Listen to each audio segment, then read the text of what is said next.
I hope you are doing good. Well, I am Mohammad Ruman, CEO of Yamaha YB100. Well तो video start करने से सबसे पहले मैं आप लोगों से एक छोटा सा एक्सक्यूज़ कर लेता हूँ।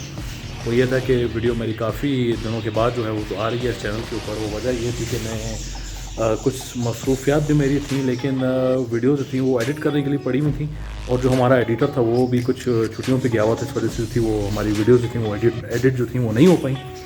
लेकिन आज मैंने सोचा कि मौसम भी अच्छा है, बारिश भी हुई है, तो क्यों ना एक छोटा सा जो है वो व्लॉग टाइप बनाया जाए, और इस व्लॉग के अंदर जो है आप लोगों को एक छोटा सा मसला भी बताया जाए अपनी बाइक के हवाले से। और अमूमन ये मसला मेरे साथ ही दरपेश हुआ है, और एक बड़ी छोटी सी एक बल्कि छोटी नहीं बल्कि एक बस रीज़न थी, एक फटी कहानी थी, वो आ चुकी है। तो आप लोगों को बाइक दिखाऊं तो बिल्कुल इन फ्रंट वो मेरे सामने खड़ी हुई है। अब देखने में तो बिल्कुल ठीक लग रही है, स्टार्टिंग में भी बिल्कुल ठीक लग, अल्हम्दुलिल्लाह स्टार्ट भी सही हो रही है, चल भी ठीक रही है।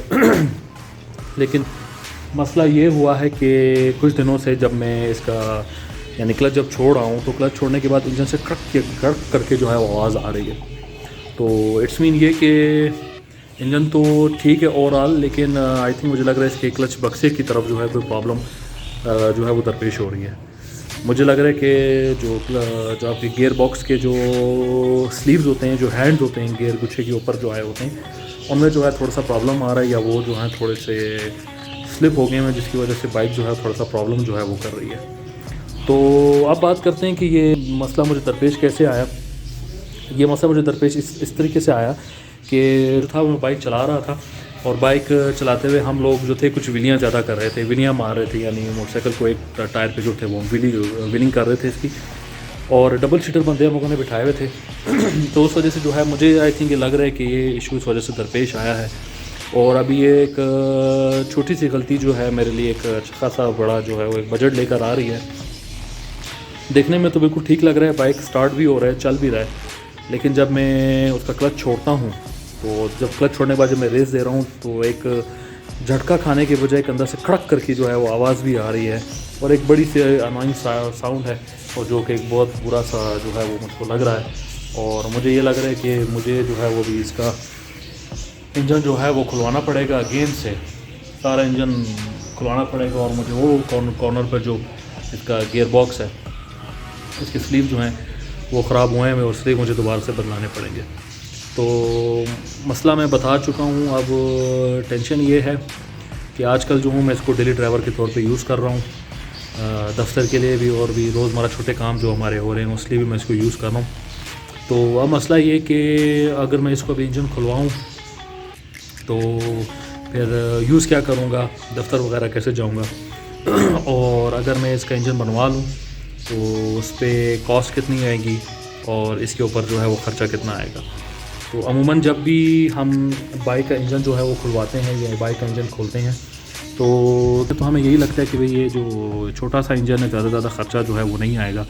लेकिन जब आप बाइक ओपन करते हैं, बाइक का इंजन खुलवाते हैं, तो इस पर जो आपने एस्टिमेट बजट लगाया होता है, उस बजट से कई ज़्यादा जो होती है वो कॉस्ट ऊपर चली जाती है, क्योंकि ये बाइक का इंजन भी छोटे से समंदर की तरह है, और इसके अंदर भी मुख्तलिफ़ किस्म के कंपोनेंट जो हैं वो काम कर रहे हैं। और काम करने के बाद अगर उसमें से एक भी चीज़ ख़राब हो जाए, अब जैसे मेरे वहाँ पर गियर बॉक्स का इशू आ रहा है, तो अगेन मुझे अभी गियर बॉक्स करवाना पड़ेगा। अभी मैं देखता हूँ कि गियर बॉक्स ख़राब आ रहा है, या क्योंकि इसका जो ओरिजिनल गियर बॉक्स है वो 96 का लगा हुआ है। तो अब देखते हैं कि अगर मार्केट से 96 का मिल गया तो यूज़ में लूँगा, अगर पैक मिल गया तो पैक में यूज़ करूँगा। तो ये रहा इसका बॉक्स, इस साइड पे होता है। तो अब मैं आपको दिखाता भी हूँ कि जब मैं इसको स्टार्ट कर रहा हूँ, गियर डालता हूँ, जब छोड़ता हूँ तो किस किस्म की जो है वो आवाज़ पैदा हो रही है।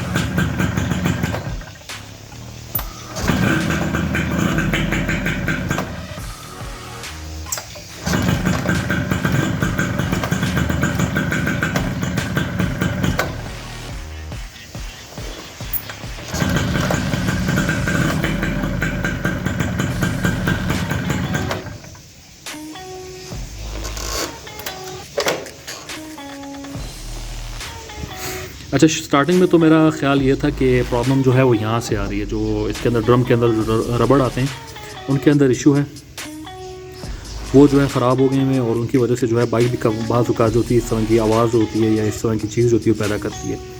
तो मैंने वो ड्रम के रबड़ भी खुलवा कर चेक किए, तो ड्रम के जो रबर्स होते हैं वो भी बिल्कुल ठीक है, मैंने उनको भी चेंज करवा दिया, चेन भी टाइट होगी। लेकिन अगेन वो आवाज़ जो है वो जाना बंद नहीं हो रही, अजीब सा एक खड़क करके आवाज़ निकल रही। तो मैंने अंदाज़ा लगाया, मैं बोला इसके गेयर गुच्छे में जो है या गेयर बॉक्स में जो है कुछ प्रॉब्लम चल रहा है, और बाद में पता लगा तो गेयर ड्रम के जो स्लीव्स हैं वो स्लिप हो गए हैं, और जिस वजह से जो है मुझे अब इसको दोबारा ओपन करना पड़ेगा, पूरा इंजन खुलवाना पड़ेगा, साथ में उसके बैरिंग्स भी चेंज होंगे साथ में यानी कि ओवरऑल जो अच्छी खासी एक लिस्ट बनती है वो बनेगी, इसका उसमें लेबर लगेगा। तो अभी मैं थोड़ा सा कंफ्यूज हूँ कि मैं इसके साथ करूँ क्या। तो आज की वीडियो बनाने का मकसद ये था ताकि मैं आप लोगों को ये चीज़ बता दूँ, कभी भी ये चीज़ ना किया करें कि हम डबल सीटर बैठ के वीडियो मारते थे। जैसे कि आप लोगों ने देखा कि बाइक के जो इंजन है उसके गेयर बॉक्स में किस तरह की आवाज़ जो है वो पैदा हो रही है। तो अभी अगर इसकी बात कर दी जाए रीज़न की कि इसकी क्या रीज़न है और ये किस वजह से जो है वो पेश हुआ है ये मसला। अमूमन ये जो मेरा मॉडल है ये 96 है और मैं इसको काफ़ी अर्से से जो हूँ वो यूज़ कर रहा हूँ, और कभी इससे मुझे कोई ऐसी शिकायत नहीं दी कि भाई कोई प्रॉब्लम हो इंजन के हवाले से। मैं जहाँ तक मैं समझता हूँ कि भाई इसमें इशू कहाँ पे आया है, तो जैसे कि मैं शुरू में भी वीडियो के बता चुका हूँ कि हम लोगों ने कुछ जो दिन से मैं इस पर व्हीलिंग ज़्यादा कर रहा था, व्हीलिंग ज़्यादा थी और डबल सीटर के ऊपर जो थे हम लोग व्हीलिंग कर रहे थे और काफ़ी दूर तक जो थे वो व्हीलिंग करते थे इसके ऊपर। तो जहाँ तक मुझे लगता है कि एक इशू ये भी हो सकता है कि व्हीलिंग का जो है वो इशू आया हो और इस वजह से जो है एक जो पार्ट होता है आपका उसमें थोड़ा सा कोई प्रॉब्लम हो, लेकिन वो ज़ाहिर नहीं होता। लेकिन जैसे आप उस पर कोई चीज़ प्रेशर या वज़न आता है तो वो चीज़ जो होती है उसका प्रॉब्लम ज़ाहिर होना शुरू हो जाता है। तो मुझे लगता है कि यही जो है एक वजह हो सकती है कि मेन रीज़न है कि मेरी ही अपनी गफलत की वजह से ये जो है थोड़ा सा प्रॉब्लम पेश आया है। दूसरा सवाल ये आता है कि यहाँ पे अभी मेरा अगला जो स्टेप है वो क्या होगा। तो अगला स्टेप मेरा यही होगा कि मेरी कोशिश यही रहेगी कि मैं इसको फ़िलहाल अभी तक चलाऊँ। वो इसलिए क्योंकि फ़िलहाल मोटरसाइकिल अभी तक सही चल रहा है, उसकी पिक भी माशाल्लाह बेहतर है, उसकी परफॉर्मेंस में कोई फ़र्क जो है वो नहीं आया। परफॉर्मेंस उसकी माशाल्लाह बिल्कुल जो है वो 100% सही परफॉर्मेंस की चल रही है। लेकिन फ़िलहाल अभी कुछ मैं अरसा इंतज़ार करूँगा कि कुछ टाइम गुजर जाए, उसके बाद मैं इंशाल्लाह इस पर काम करवाऊँगा और उसका इंशाल्लाह मैं वीडियो भी अपलोड करूँगा आप लोगों के साथ। लेकिन फ़िलहाल अभी तक मेरी कोशिश ये रहेगी कि मैं उसको ऐसे ही चलाऊँ क्योंकि फ़िलहाल अभी तक उसकी परफॉर्मेंस में कोई मसला जो है वो मुझे दरपेश नहीं आना, मुझे कोई मसला जो है वो शो हो रहा है। इसके अलावा गाइज़ एक इम्पोर्टेंट आप लोगों के साथ मैंने एक शेयर करना था, यानी इम्पोर्टेंट नोटिस आप लोगों के लिए कि जैसे ही मेरे 2000 सब्सक्राइबर्स पूरे होने वाले हैं, तो 2000 सब्सक्राइबर्स पूरे होने के बाद इंशाल्लाह मैं एक जल्द Q&A वीडियो लेकर आ रहा हूँ। उस Q&A वीडियो के अंदर क्वेश्चन जो होंगे वो आप लोगों की तरफ से होंगे और आंसर जो होंगे वो मेरे होंगे। तो आप लोग सिंपल क्वेश्चन जो है मुझे इस वीडियो के कमेंट के अंदर जो है वो भेज सकते हैं।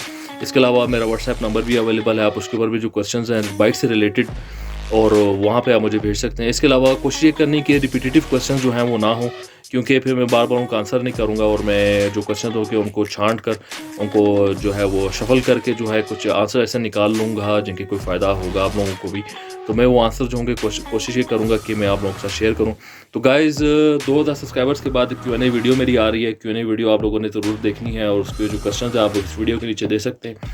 इसके अलावा एट द लास्ट में यही कहूँगा आप सबको कि चैनल पे जो न्यू है चैनल को सब्सक्राइब करें, और जो चैनल पे ऑलरेडी सब्सक्राइब कर चुके हैं तो वो अपनी वीडियोस जो मेरी वीडियोस आ रही हैं उसको लाइक करें, शेयर करें, सब्सक्राइब करें और थंब अप करें और साथ में जो बेल का आइकन आता है उसको भी क्लिक कर लें।